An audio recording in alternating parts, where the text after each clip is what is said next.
Welcome to this exceptional Mural webinar. My name is Ward Bullard. I lead Mural's education and nonprofits team. I'll be serving as the moderator of the Q&A and chat functions within Mural, but I'm going to hand it over to Jeff Ayatt to properly introduce and lead this session here. Jeff, all you. Thanks, Ward. Welcome, everyone, and happy Friday, if those are still a thing.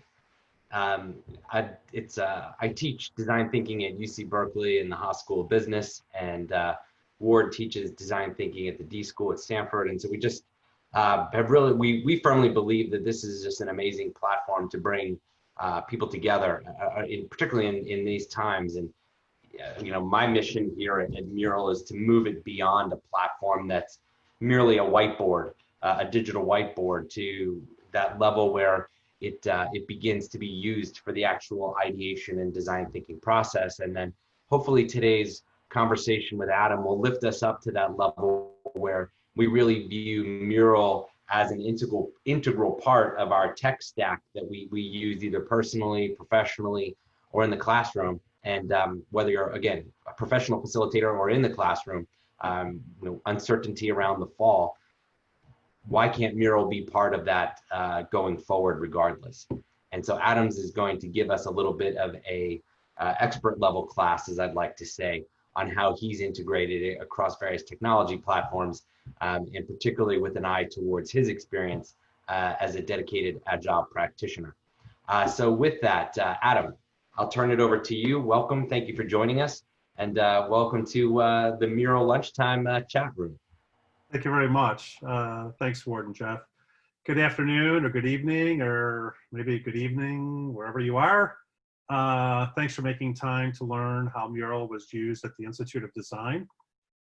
Today, the goal is twofold. The first is to orient everybody on the call on what Agile is and the role of teams in breaking down strategy down to the task level. And then secondly, to discuss how Mural was used in Agile culture, which is the course I teach, and how it worked with Slack, ZenHub, and GitHub. I put together this comprehensive Mural to both showcase what Mural can do and to have it available for your future reference. I will not be reading everything in this Mural, but talking to it. So you can always come back to this Mural, hopefully. And if you have any further questions after this session, you can get them to Jeff and Ward, and then they'll get those to me. If you would like, you can press on my icon at the bottom of your screen to follow along with me. I've asked Jeff to watch the chat feed within Mural, so I'd like to use the chat feed in Mural versus in Zoom, if possible. If there's any questions, and I've asked him to stop me at any time to ask a question that someone may ask, since I won't be monitoring. Well, you've already got a shout out. Adam Atas says, "You're the man." Oh, okay. You are the man. So I'm going to put the Mural link in the chat for anyone who wants to follow along in the platform. And also, Adam, I guess that's probably better than, and our man Jack Crumbly's in the house. Ward, are you shocked by this? Not in the least, not in the least. All right, Jack, welcome. Thank you for joining us. Okay, Adam, back to you. All right. And then if we have time at the end of the session, we can open up to more questions. So I guess there it is. So we're going to get started. So I'm going to talk a little bit about why the course was offered. The key is we want to go from status quo to continuous improvement. That's really what it's all about now. The Institute of Design, for those of you who may not have heard of it, it's the oldest design school in the United States at the master's and PhD level. And it focuses on how design can address contemporary complexities at the macroeconomic level for master's and PhD students. I always like to refer to the US military, who uses VUCA to describe what is facing in an uncertain world. This uncertainty crushes old thinking of attempts at optimizing things as it becomes almost impossible to do so. I guess my bookmark isn't working here. So really the US military had to rethink its whole structure based on VUCA, which stands for volatility, uncertainty, complexity, and ambiguity. So we've moved to a world of resiliency versus optimization, which builds in continual change and can address imperfections. Agile is one way to provide a resilient framework for doing the work right. What's key in my course and what's key with Agile as well as design thinking is about defining the right work to do. It reframes what we think of as a problem with what the actual problem is. That's why we do design thinking. It's called reframing. And then Agile is really about doing the work right. Both integrate thinking, creating, and making in iterative cycles. That's very, very important. They're not diametrically opposed to each other. They actually work together. One of my students actually put this drawing together, which I love. And this is really my course at a glance. So Agile Culture has been offered 4 times in 2 years, and it's only 7 weeks long, so it's only half a semester. Master's and PhD students take the course as a counterpoint to their strategic thinking focus. And this diagram, you can see what the course is about, the specific practices that we use, such as a social contract, which I'll be talking about, weekly reflections, and specific digital platforms that we used in the course. Okay, so I'm going to go to what Agile is about and what it isn't about. The most common misperception about Agile is that it's about fast. I hear this all the time in corporations that I consult to, as well as people that I talk to. And as we'll see today, hopefully, and I'll prove that it has nothing to do with about working fast. The other common misperception is that it's only for developers. Now, while Agile did start out as a way to do better software development, Agile has branched out into many industries as a way to break down the strategy into small tactical sprints and iterating to learn. So what is Agile about? The Agile Manifesto, which was written 15 years ago, it really has 9 key attributes, and these are the key attributes. And most of these should sound familiar to you because they've gone actually mainstream. What you see in bold are the key attributes for each one. The 9 work together, and they address really 3 things. They address culture, they address methods, and they address outcomes. Now, Scrum is the most common way to do Agile. And just quickly, I'm not going to read everything on this diagram, but you can see it at a glance. A team which is led by a product owner defines a backlog of work, prioritizes the tasks, and then through 2-week sprints, team members work on the tasks and communicate in real time to burn down the backlog, which leads to a showcase of what was accomplished. This is then moved to complete, and the team does a reflection on how they think they did over the sprint, what they did right, what they did wrong, and what can be improved for the next iteration. So the most common, as I said, is the Agile Scrum framework, and all other flavors of Agile build on the Scrum framework. There's like 9 other flavors of Agile, but the Scrum is the foundation. And sprints, depending on the maturity of an organization, are usually 2 weeks, but at Google, they're 1 week. And at immature organizations, sprints can be 4 weeks long. Okay, so the key principles of Agile are fairly simple. They're about customers, they're about teamwork, they're about cadence, and they're about done. So both design thinking and Agile focus on users and customers, that the teams bring their diverse skills and experiences through unity of purpose. Unity of purpose is very important in Agile. Agile takes it further by improving the cadence of teams, and this is called velocity, which I'm going to talk about in a few minutes, and they efficiently get their tasks done, okay? So this is very, very important, that there's a shared definition of what done is in Agile. Now, really, my course in Design Thinking Agile is really about continuous improvement.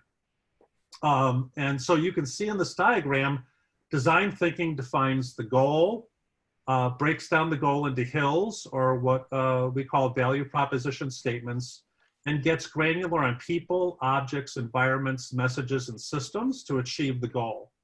Then Agile takes over, it flips after the subhills, and it takes the level of granularity and breaks these into epics, which are really thematic bodies of work, stories, and then tasks. Now, it's critical that the smallest task has to map back to the goal, okay? And so when you break things down, it's called decomposition. And when you map things back, it's called traceability. So every task has to be traceable back to the goal, or in Agile, they don't actually have to do the work. So if they can't trace it, they won't do it. That's very, very important. Hey, Adam, can I interject for a second? We're just please, a little, go for it. Yeah, go for it. Just, do you mind doing 3 things for us? One is if you can just turn off the buzzing bee cursors. If you can go to the bottom and maybe just stop the follows, see if that helps. The second is, can you call everyone to your view just so that they're all following you, everybody that's in the mural? Yeah. And Okay, then third is, if you wouldn't, I think Ward's enabled it, if you wouldn't mind sharing your screen. I think there's some folks who may have limited accessibility at the moment and they'd like to see your screen. Okay, sure, yeah, absolutely, yeah. 1, 2, 3, man, you know, just the 15 minutes in, quick tune-up. You see, we're already doing continuous improvement, okay? And if anybody on this call thinks this wasn't planned, thank you very much. There we go. All right. So this will be better for the recording too, Adam. Thanks. Right. Exactly. Okay. All right. Cool. Thank you. Okay. Anytime. Yeah. Thank you very much. Adam, to jump in here, the image that you're showing in the Zoom is not showing up on the mural, at least in my view. I don't know if others are having that. Really? Because I'm sharing the actual screen. Yeah. For some reason, it's not showing up on the mural, but it's showing up in the Zoom. That's weird. Yeah. All right. Well, we've got to record. If you do the screen share, Adam, we got the record up. Yeah. We'll be, you know, we can always link back to it. All right. Well, I appreciate it. I'm going to share my screen. I did a refresh and it worked okay, Adam. So. Okay. Thank you. You got me paranoid there for a second. So, no problem. Thank you. So just when you think you know about the technology, you don't. I think we could all attest to that. Okay. So now what I'm going to talk quickly about, I'm going to get over here, and I don't know why it's not working, but there we go. I'm going to talk about teams, because in Agile, teams are extremely important. They're important in general, but in Agile, if you don't have a healthy team that's aligned, you're not going to get any tasks or work done. So a product manager who's the owner, they essentially run a team. And they're the link between the markets and the strategy and the actual teams that actually do the work. It's very, very important. Now, most teams that I've been exposed to in my career aren't really teams. They're really groups of people that only do enough individually to get the work done so that the team is responsible for the output, okay? In Agile, the product manager is the commander, and as I said, is the link between the market and the outcome. They work with the core team in defining the epics or thematic bodies of work, stories, and tasks to get the work completed. Without a focused team, work can easily break down into chaos, okay? And in Agile, they don't like chaos, okay? They want clarity of purpose, which maps back to the goal through traceability, okay? So hey, Adam, quick question. There was a question in the box says that, you know, a product manager versus a product owner. And you know, in their definition, there are 2 different roles. How do you see it? Yeah, and that's a fair point. It depends on the structure of the organization. Sometimes the product manager and the product owner are synonymous. Sometimes they're 2 different roles. At IBM, where I was, they were the same person, okay? And then you actually have the sponsoring executive or the executive sponsor who actually led the actual strategy. So I think it depends on the organization, but it is a fair question. Any other questions, or should I keep going? Okay, we're good. Keep rolling. Okay, thank you very much. Okay, I talked earlier that Agile is not about speed, it's really about velocity. And this is what I show my students, and this is based on just 25 years of experience of leading teams on products. Is, you know, a team has specific skills, they have experiences, and then they have a certain dynamic. Team velocity is impacted by the units of work that are defined and that are agreed upon is done, and that they aim the skills, they understand the level of complexity or difficulty and the time, and that determines the amount of effort it's going to take to actually complete a sprint.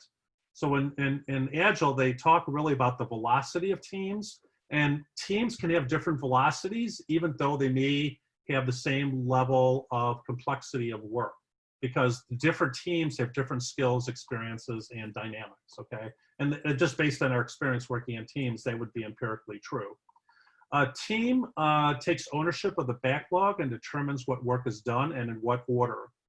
The amount of work that can be completed in a sprint is dependent on a team being able to work more and more efficiently through a series of sprints to use less effort to get more work done. Okay.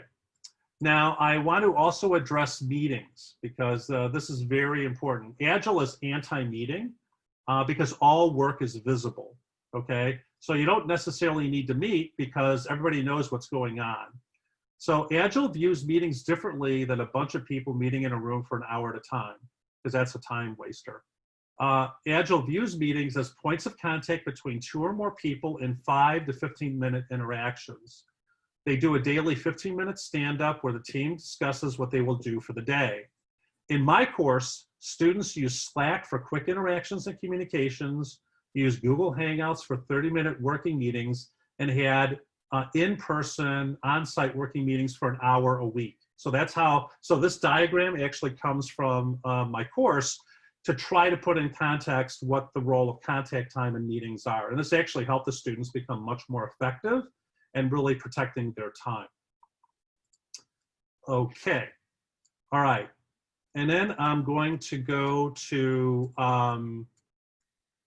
shared platforms.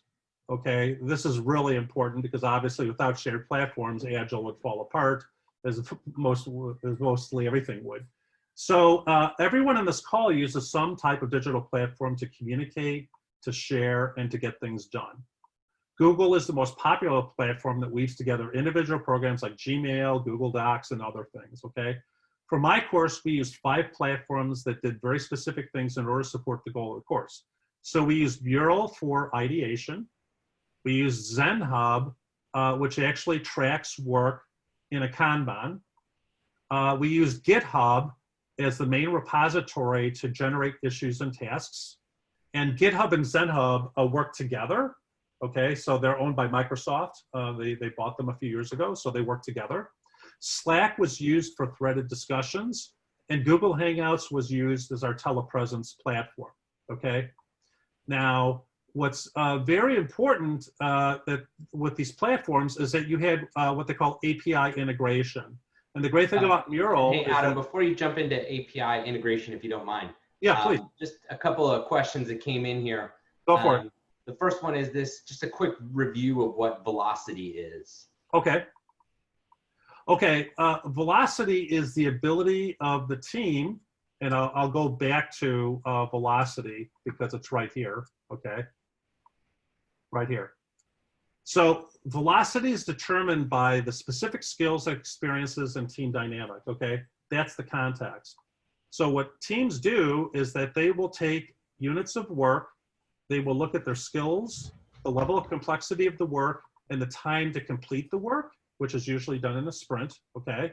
That determines the amount of effort that it's gonna take to actually complete all the task items in a sprint. Usually this is done through what they call story points, but I don't like story points. For people who know what story points are on the call, they use the Fibonacci series as a way to evaluate how difficult the task is. So the higher the number, the more difficult the task, okay?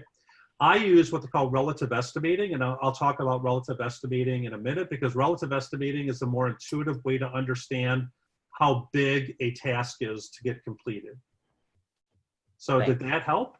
Yeah, absolutely. Thank Wonderful. you. And Okay. so a quick clarification is, go for it. These you know, when you're running an agile project, so who's the point person? Who's the main leader in that? Well, it's actually the team actually determines who does the day-to-day leadership, and that may switch from day to day. But it's really the product manager who actually has the final say. So the product manager is the commander because they are the interface between the market and the company and the actual team doing the work. Got so it. And then the product owner sits above the product manager. Is that right? In some cases, yes. In some cases, right. no. It depends on the company and the structure. Yeah. And then finally, Scrum Master.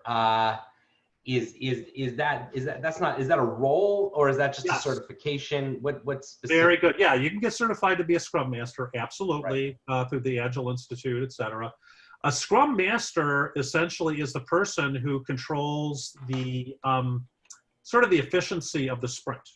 Okay, they're not the product owner. They're focused on we have a backlog of work, and our team's getting the backlog of work completed in the commitments in the sprint. That's the role of a Scrum Master. And then then you have sometimes what they call the Scrum of Scrums. So that's a person who there is actually a Scrum of Scrums who actually looks at all the actual sprints, sprint teams. For example, the Spotify model, for those of you who use Spotify, the music service, they actually have the Spotify model. The Spotify model actually uses many Scrum Masters who then report up to the Scrum of Scrums. Got it. Yeah, absolutely. No, that was helpful. There were a few questions that came in around that, and so I tried to frame it as one box. I'll ask this question to get you back on track. I mean, I love the use of the digital platforms and the integration. As Google's, with so many organizations on Zoom and Google Hangout, is Google Hangouts always the default? Is Google moving to Meet? Is that changing? How does Zoom fit in? Yeah, that's a good question. Yeah. Teams should really use whatever platforms they're most comfortable with. So I want to be very clear there. So if you want to use Zoom or another telepresence platform like Skype or, I don't know, Blue Jeans or I don't know, whatever, then everybody should use that. But there should be a telepresence platform that the team uses, whatever it is. And actually, for example, Slack actually has telepresence built in. So you could actually use the telepresence in Slack too. Okay, but some people don't like to do that. They want to use, for example, they want a telepresence platform that's separate. Well, that's fine. Go for it. That's cool. Cool. All right, let's learn about APIs. Okay, great. So APIs allow for the horizontal integration of services. That's really what APIs do. Without APIs, our digital world would fall apart, and the amount of software development would go way up. Okay. So here is a diagram in my course. So for example, MURAL has APIs that feed into other platforms. GitHub, for example, feeds right into MURAL. ZenHub and GitHub and MURAL, there's an API through Slack. So all that stuff goes into Slack. So you can see the information sloshes between platforms depending on the work that's being done. So for example, in Slack, if something was done in MURAL, we would get a notification in Slack that something happened in MURAL. So the great thing about it is it allows for the fluidity of understanding of a team of what's happening in what platform and when, because there's redundancy between the different platforms in order for them to horizontally work together. That's the beauty of APIs. And I wanted to show this because this is very important to people understand that you could actually horizontally integrate your digital platforms together to get better efficiency. Are we cool? Okay. Now, another thing is we live in a mobile world, all right? I don't think this should come as any surprise to anything. An Agile culture, my course, the premise is that work can happen 24 hours a day, 7 days a week. There is no traditional work cycle. You can be up at 5 in the morning, 3 in the morning, do stuff, that's fine. Students use their mobile phones to do work and communicate. So actually people were actually using MURAL on their mobile phones, okay? People were using GitHub and Slack on their mobile phones. So work was happening all the time, even if they didn't have their laptop with them or anything like that. Mobile really helped us increase greater velocity. Okay. So what I want to do, so I'm going to stop here because that's sort of the talk about Agile and design thinking and the rationale for the course, et cetera. And now I'm going to talk about individual methods that we actually used in Mural. But I'll take a temperature check, Jeff. Yeah, thanks, Adam. I appreciate it. Another question that came in is just sort of, and maybe you're going to get to this in your murals, but the API discussion is great. I myself could probably explain it maybe to my daughter, and then she'd get bored, and I would feel like I knew what I was talking about, but I really don't. Or she'll explain it to you. Yeah, exactly. See, that's the trick. But a question that came in was this idea of how do you get APIs? Do you have an example of an API in action, or how it works specific to these platforms, maybe in your world? Well, APIs are essentially just packages. You know, you don't have to build. I mean, you could build an API if you want, but essentially, if you go into Slack, they actually have dozens of APIs. Google has dozens of APIs. They're already prepackaged. And what you can do is you can connect it directly to the service without knowing any code. You essentially turn it on, and your single sign-on, your SSO, essentially will then connect it together. We'll connect your account with the service. It's that simple. There's no complexity to APIs. So depending on the platform you're using, you can do a search and actually find out all the APIs that they offer to other services. And then you can stitch together your digital ecosystem. Nice. I like that analogy, stitching together the virtual ecosystem. Yeah, absolutely. Cool. Other questions? Well, look, we've cleared the boards. I don't know if anyone has any other questions about APIs before we take a deeper dive into Mural. And also, if you notice on Ward's name on his next to his name, he has that 1 star. It was kind of a cool system we came up with to help us understand where everyone's at. And so if you don't mind renaming or just even dropping in the chat, give us a 3 stars. Are you 3-star kind of ninja at Mural? 2, are you just kind of rolling it out? 1, you're just exploring. Just give us a real temperature check. The more stars, the more experience. The more stars, the more experience will help us know how deep to go. And Adam, if you don't, while folks are putting that information in, do you mind just scrolling back to the API graphic? Somebody was having a little bit of difficulty. Absolutely. More than happy to do that. Yeah, here we are. All right, there we go. Thanks. Yeah. Thanks, Jay. Cool. Is that cool? All right. Yeah, we're good. Thank you. Done. All right, perfect. Okay. Yeah, Stripe is a good example. Thanks, Adam. Anytime. All right, go ahead, Adam K. Yeah, thank you. What I'd like everybody to do, where it says specific course murals, there's 5 murals. You could either follow along with me and look at it through Zoom, or you can press on the first one, which are the Hopes and Fears mural. So I'm going to go into the Hopes and Fears mural right now. And what I do in all my courses, and even in all the working sessions that I do a Hopes and Fears, which actually students fill out before the first day of class. And this allows me to understand what their apprehensions are and what their hopes are. This is done in a lot of companies now. It's sort of gone mainstream, which is great. And then what I did was I actually then clustered them into themes, or we would call epics, actually, to use Agile, bodies of work. So there were lots of hopes around understanding, preparation, people, process, application, and leadership, okay? That's fairly common in my course. Then there were fears about the application of Agile, about does Agile really support collaboration? Is Agile all talk and no action? About the struggle of using Agile, and then about follow through. And so I want to make sure that the empathetic human dimension of Agile is addressed, because it's not just a mechanical exercise. It's about team culture and their ability to work together to get work done, okay? And Mural was a great tool for this. And then we voted on the hopes and fears. So we actually did a vote on all of them, and then we created a short list. And then that we actually used in our reflections. Though that voting, we actually used in our, and I'll talk about what reflections are in a minute, okay? Adam, yeah. it's Ward here. Do you mind just going down and hiding cursors again on this mural? Oh yeah, I'll be more than happy to. Yeah. And yeah, I just did. Yeah, I did. Thanks, Ward. Anyway, and this was a customized mural, you know, and I created this, and then I created a template that I actually used for other things, okay? So if you go back into the specific course mural, I'm going to talk about the social contract.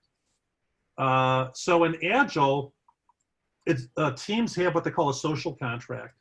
And a social contract is based on the 5 values of Agile. It's based on trust, openness, courage, empathy, and respect. Those are the 5 values of Agile. And you can see the definitions right here, okay?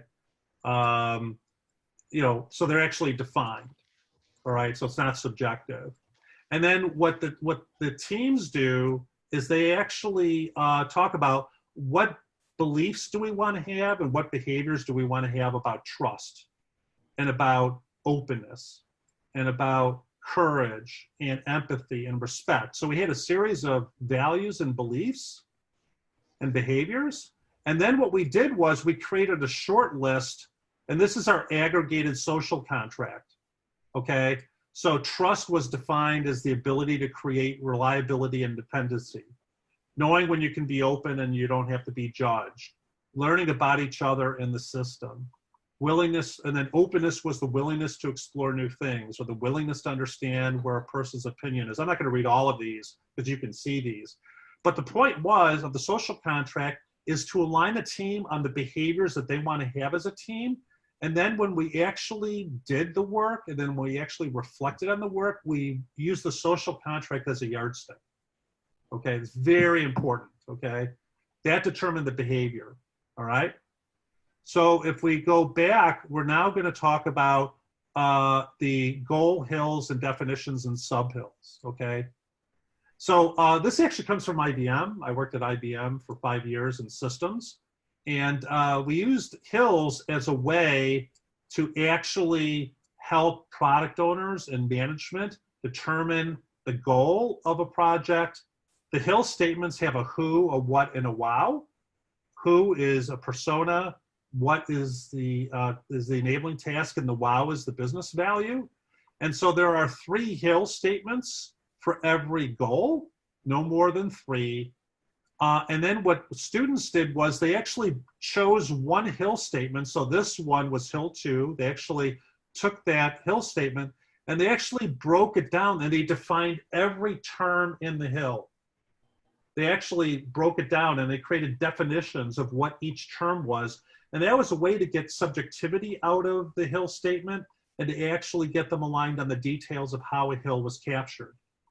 And then what they did was they actually took the definitions and they actually broke those down into sub-hill statements and they actually color-coded them and mapped them back to the hill.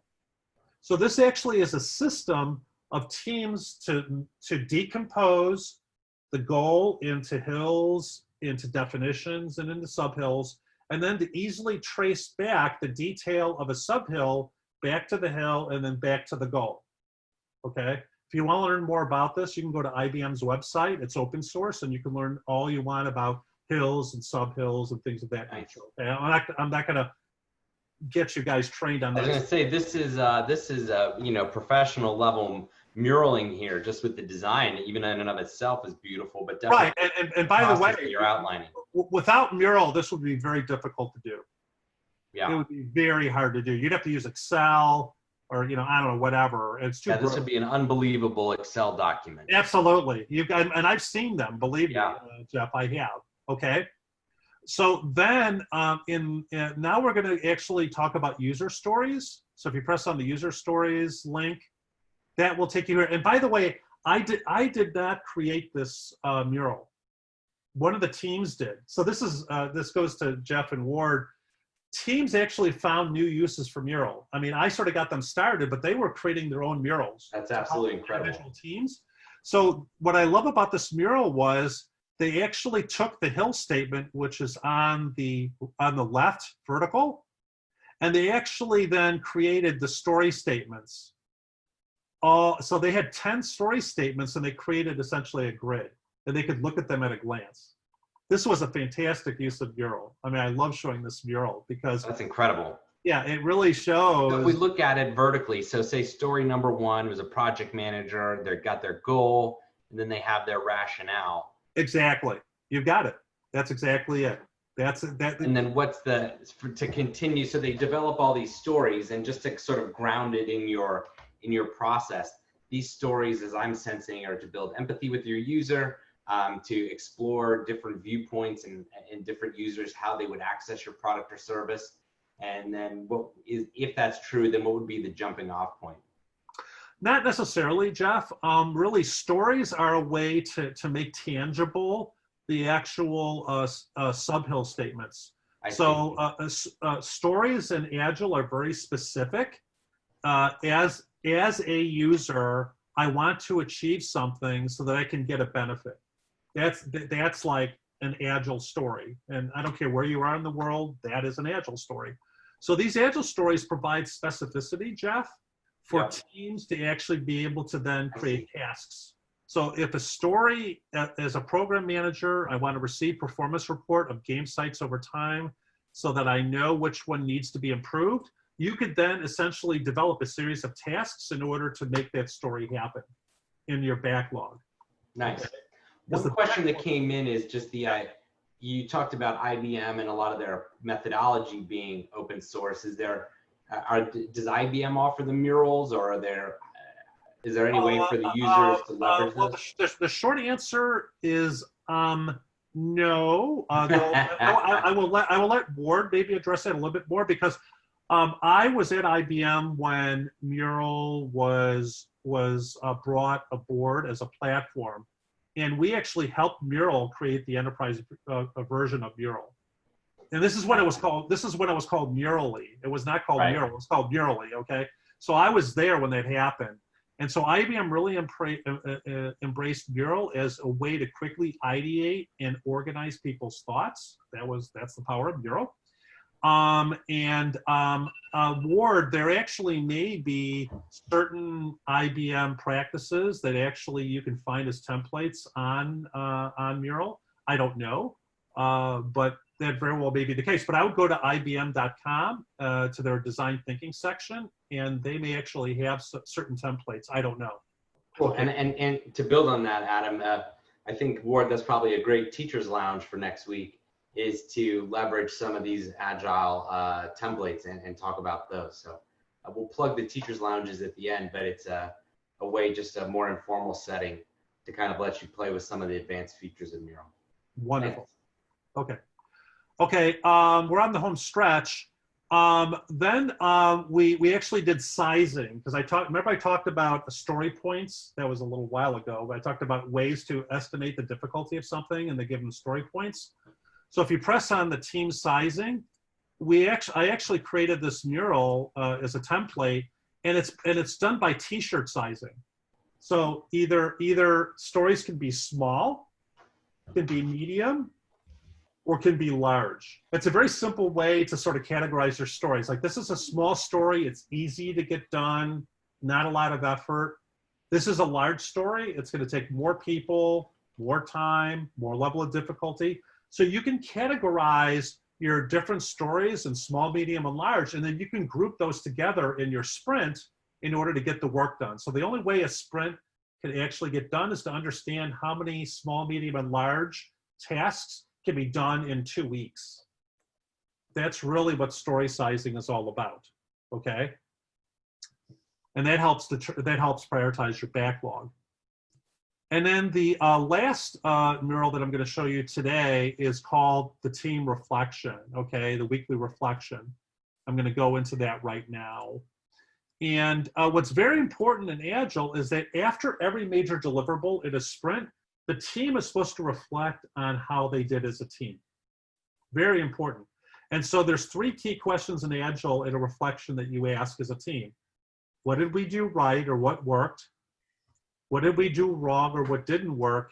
And what can be improved for the next sprint?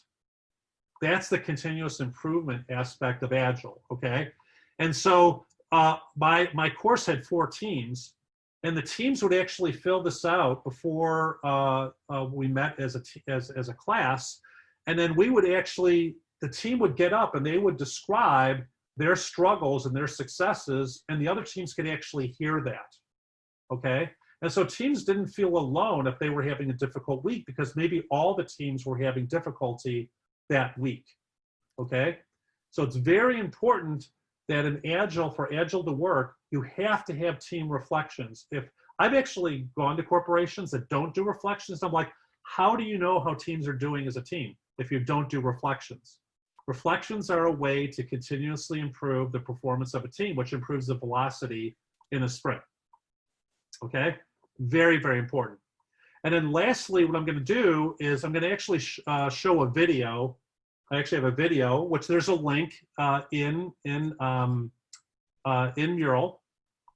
And this is an actual team reflection. So I'm going to play it for you. It's a couple minutes long, so just bear with me, okay? And I put this on YouTube, you know, so if you press on it, but I'm going to play it in Zoom, and I'll turn up the volume, hopefully, and you can hear it.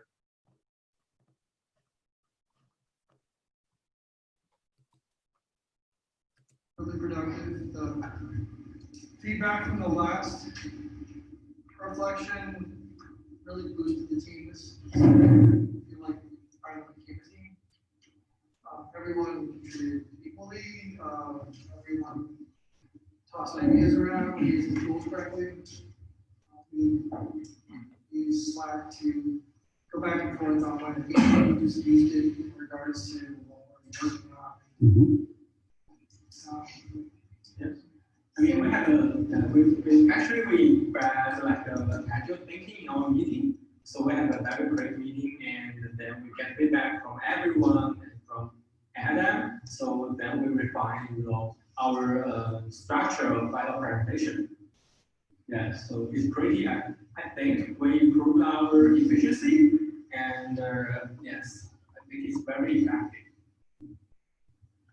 And during the meeting, it doesn't matter, Tammy is not here, but it doesn't matter because we connect over online, and it's still like. She was there, just not yeah. physically. Yeah. Your brain works wherever you are, right? as we know, we've proven that. Yes. Okay. All right, I could go. You could actually watch this video, the full length of it. You know, it gives you a flavor of what a reflection is. And the first person who talked was the product manager. So the product manager would actually start out the reflection, okay? And then all the other team members would then chime in or talk about issues that they were facing, either in terms of what went well, what didn't go well, and what can be improved. And then the next reflection, to let you know, the next reflection, which was the next week, you start out with the 3 things that you said you were going to improve the previous reflection. You always start there. Did you improve or didn't you improve, and why? And then there's new issues for the next sprint, right, that need to be improved, and then so on and so forth and so forth. And team members who had never done this before really felt this actually helped with team harmony and working out issues and actually improving the velocity of the team. And then just to let everybody know, I actually put in Mural, if you want to find out more about me, about the Institute of Design, there was an actual article that was written in Microsoft about the use of ZenHub in my course, so you could actually learn how ZenHub was used in my class. And then I actually put a blog post that I just wrote called "The Dispatch from Human-Centered Design," you know, about some of the writing that I actually do. And so with that, I'll turn it over to Ward and Jeff if there's additional questions, or if we want to open it up for additional questions or comments. Let's do it. Thank you, Adam. One of the questions that came through, I guess, to get it started, and then please drop your other questions in the Q&A or in the chat. But you know, what do you think about rules for a retrospective or reflection section? You know, what is said in the room, what stays in the room, those types of things. Yeah, that's very important. Usually the first reflection that a team has is the most difficult because the team is new. and remember, we go back to the social contract. Remember I talked about that? They actually use the social contract as the yardstick. So in the beginning, they talk in code to each other because they don't want to get each other upset, you know, type of thing if something didn't go very well. But by the seventh iteration, because my course is 7 weeks long, by the 7th iteration, the trust level is very high. The what went right, what went wrong, and what can be improved. It's very natural at that point because I've done 7 iterations of it at that point. So it really becomes almost like rote, and they become much more meaningful as retrospectives, much more honest as well. And the teams could actually hear the other team's retrospectives. This isn't just one team talking to me. All the other teams in the room could hear each retrospective. And so they could realize, Jeff and Ward, that they weren't alone. You know, they weren't the only ones having that problem. Other teams were having the same problem. Yeah. Very important that you don't feel alone. Yeah, that's massively important, particularly in an academic setting or, you know, when you're new to a process. And I find that a lot of times you're trying to overlay a process with the technology, and when you're learning both at the same times, that can be tough. A quick question from Adam to Adam. If you're using Azure DevOps or Jira, how do you see Mural used in tandem? The same way. I mean, those are all just flavors. Jira, Bitbucket, you know, they're equivalents to, for example, GitHub. You know, Bitbucket and GitHub are the same. You know, they're equivalencies, and there are other platforms. So you would use Mural, in my opinion, the same way. I don't think it would change at all.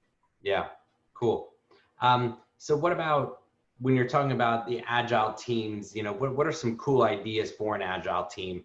One of the examples they gave was like a pair rotation, where only 2 of the team review a code or feature, and not multiple ones, because it takes longer to accept them. What's your response?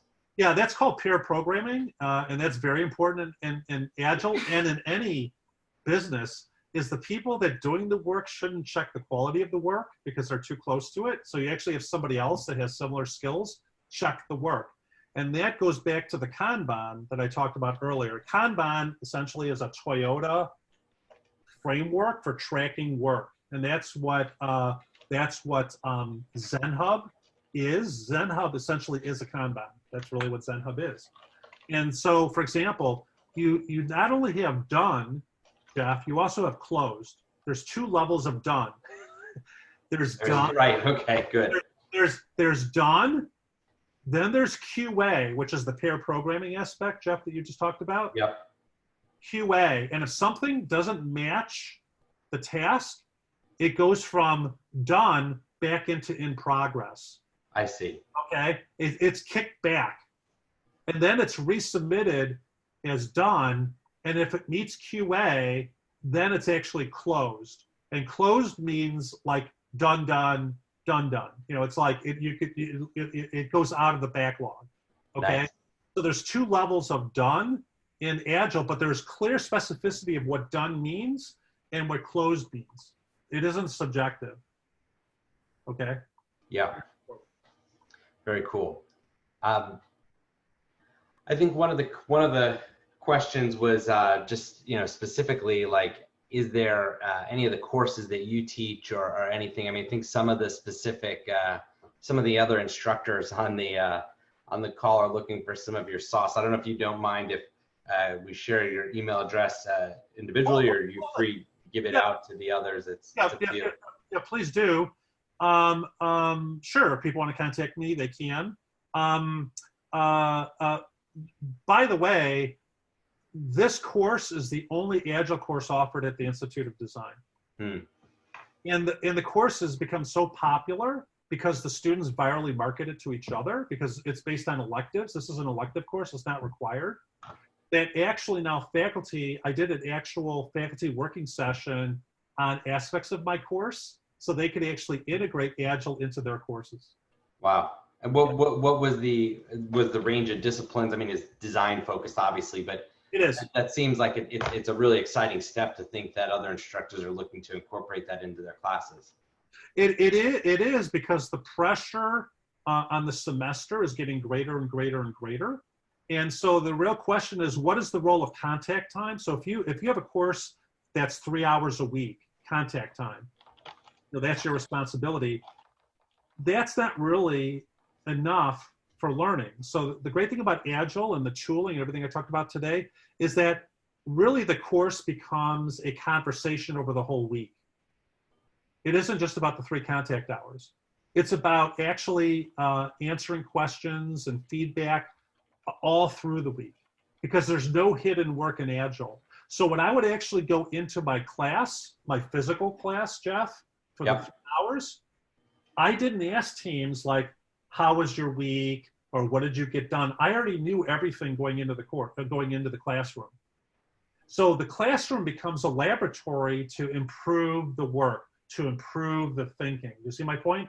It's not about a lecture. It's not about pushing information to the student, because that's done outside of class. The class becomes a laboratory for experimentation and improvement.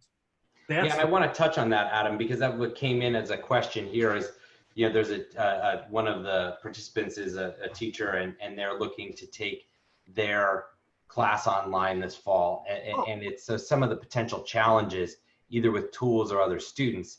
I can share from my experiences that I'm dubbing it the IET theorem of online education, is it takes half the time to get, it takes twice the time to get half the work done. Absolutely. And it becomes an exercise in subtraction, at least from a lecture standpoint. And what really makes an online course successful, and I've gotten this feedback from my students, is that they are actually doing the work. But your students could be sitting on their, on their backsides for 4 to 6 hours in a day, and you're coming in obviously thinking your class is the center of their world, but you could be the 3rd subject they've had that day. And so how do you really make it impactful, make it stick? It has to be interactive, which is what Mural allows us to do. Yeah, absolutely. And I can tell you, Jeff, that Mural by far is the most virally marketed platform at the Institute of Design. Nice. By far. So there's a lot of accounts that have been opened up by individual students when they see what Mural can do, because you don't have to explain Mural. Once you see Mural for a couple of minutes, you already get the value of Mural. You already get it. I will say this, and I agree with you, Jeff, that in Agile, remember I talked about the perception of Agile is that it's about fast? It's not about fast, it's about velocity, which is different. Velocity is very different than fast. Yeah, Agile, not equal velocity. in Agile, they say, Agilists will say, if you're gonna do Agile, you have to slow down in order to speed up. So that goes directly to what you just said. You have to do twice the thing. You have to do all the work in twice the time in order for you to get better at it, and then you can get more efficient, okay? Mm-hmm. That's exactly what Agile is about. You have to slow down in order to speed up. Nice. And let's land with this question here is, well, one of the questions that are coming in here is this idea of, do you have any experience with scaled Agile frameworks in terms of managing a bigger organization in an Agile way? We're talking about teams and project focus with Agile. Any bigger picture thoughts on Agile, or is there another platform that you or methodology you'd suggest? Well, no. I mean, obviously, when I was at IBM, we were working on enterprise solutions, right, with millions of users. So, and we actually had, projects with teams around the world, and we had for a Scrum, we may have had 30 to 40 teams working in a sprint. They all have their individual items in a sprint, and you had all these individual Scrum masters, Jeff, who were actually tracking the velocity of the teams, and all that work had to roll up into something that was understandable. Okay, so Agile at scale. The wonderful thing about Agile is that it can scale just like a platform can scale in terms of scale up and scale out. Agile's perfect for that. Nice. Now, design thinking is not good for that. Okay, design thinking does not scale up and scale out the same way that Agile does, and that's why Agile and design thinking are essentially 2 sides of the same coin. Think of a coin, heads and tails. Design thinking is heads, and the back of the coin, the tails is Agile. They work together. Yeah, I totally agree. And as much as divergent thinking is thought of as a key skill within design thinking, you're ultimately coming to a prototype or an experiment to run. So the output is actually a converging exercise, as I like to say, and particularly when I teach design thinking in an entrepreneurial context, it's that product market fit but once you have that product market fit, design thinking does not scale. Yep. Yeah. And so that's why I totally agree with you that Agile is the natural follow-on to that. So all of the design thinking instructors on the line, if you want to double your course load, just pair it up with some Agile. Ward, did you want to add anything here as we're kind of coming into the home stretch? I think there was one last question, and maybe I'll just toss it up to both of you for any last second comments. Is that, you know, Mural compared to other online collaborators? I know, Adam, you talked about it being very viral at ID, you know, and I mean, it's very evident from the work that you've done. And besides Mural being free for educators, easy plug, anything else? No, I mean, there are other, the great thing about Murally, which then became Mural, is it was really one of the first, and then it scaled incredibly. Okay, so it's a very successful platform. There are lots of imitators out there, which I think we should embrace. I mean, I think there's lots of room for lots of people offering something. But Mural, to me, is a great balance. What Mural has been able to do is that they've added capabilities without adding bloat. So bloat is bad in a platform because it becomes more complex to use. I think Mural has done a great job of keeping it simple, but adding more sophistication. The one recommendation I've made to Mural, because I also talked to product manager at Mural, is that they need to integrate AI into Mural. It's not a far-fetched thing, it's data, okay? So I think they need to make Mural smarter in terms of what AI can do for Mural. I think it would become a way more powerful platform if they used actual machine learning in Mural, but I'm sort of jumping ahead there. But I think Mural is a great platform, and it's easy to deploy, it's easy to scale, and for educators, it's very friendly from like what Jeff was talking about from a pricing standpoint, and my students love it. No, I'll just add, Adam, thank you for that. I think I mean, I've been using Mural in my classroom also since the Murally days, Adam, back 5 years ago. So we're OG Muralists. I think as you point out, there's a number of great solutions out there. I think that really, I remember when I was working at SAP, I would literally graffiti various posters in our development halls that would say, like, what new feature have you added today? And I would say, actually, like, what feature have you taken away, like, from your product, right? That wasn't being used, that was causing exactly what you described as bloat.